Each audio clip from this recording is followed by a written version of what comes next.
Valerie Bowling. I'm the director of the programming at the Conference Forum. I'm here with Ken Getz, talking with Ken about the importance of patient ambassadors. So welcome, Ken. Thank you for being here. Thank you, Valerie. A year ago, we had an interview or a discussion about the complexities of clinical trials and the importance of the patient. And so I wanted to spend some more time talking about the patient. And you have been working very hard at promoting patient ambassadors. And wanted to ask you, what is a patient ambassador? It's actually a concept that intuitively we all understand, but it's not baked into the fabric of our practice, of clinical research practice. About 90+% of all patients in clinical research, after their participation has ended, they never hear from the center again. They're basically jettisoned from the clinical research experience. And yet it's been a profound experience for them. So the idea of an ambassador is really to try to keep them engaged as individuals who now are close to the research process. They're familiar with it. They've gotten to know the community, the investigative site staff, and even other patients. And many of them want to continue to play an active role. And how do we engage them? Well, many would like to become an educator, and they will go out of their way to talk about their clinical research experience. Some of them maintain a blog or a social media community. So the ambassador concept is really just looking to keep all those people who are now alumni part of the research process. They partnered with us, and now we want to keep them engaged as an active community with a voice. When you say they partner with us, are you referring to CSCRIP? CSCRIP is a nonprofit organization that really focuses on ways to educate and inform the public, as well as to engage patients as partners in the research process. And so it's part of that, and that's one of the three key areas where CSCRIP focuses its energy. We've actually done a tremendous amount. We have a number of programs that are designed to create opportunities for patients who've been in trials to share their experience.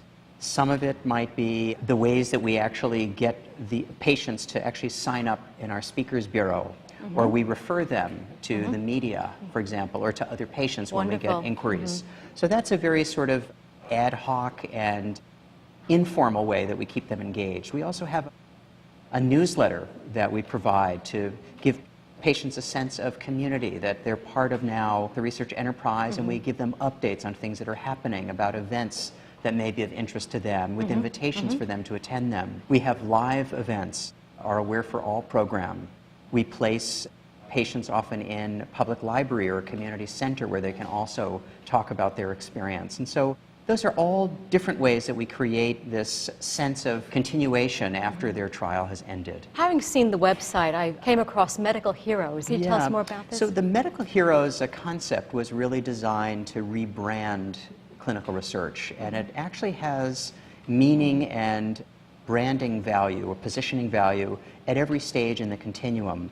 For the patient who's never been in a trial, or for someone in the public, the concept of a medical hero really engenders curiosity. They want to know more. And it also positions the study volunteer as someone who's really given an important gift, and they've done it as a courageous act. So for the non-volunteer, it's really an interesting new way for them to think about what it means to be a volunteer in a clinical trial.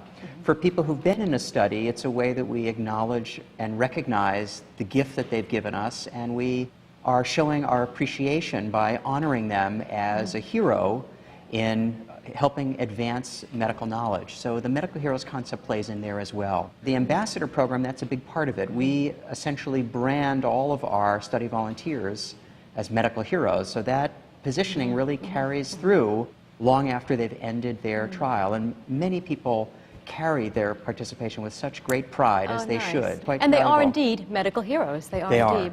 On a related note, Ken, I want to ask if you can share your thoughts on the importance of communicating trial results. And so, as a patient, you were saying how quite often the trial will finish and the patient doesn't hear anything afterwards. They don't know necessarily how did I impact that trial. And so can you tell us a little bit about what you're seeing and the importance of communicating trial results? Absolutely, and it's probably one of the most important ways that we show our appreciation to study volunteers, and it's probably one of the most neglected areas in clinical research.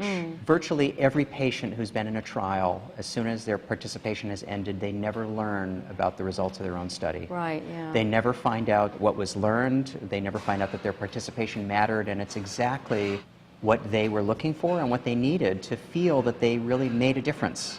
That was one of the primary reasons they got involved.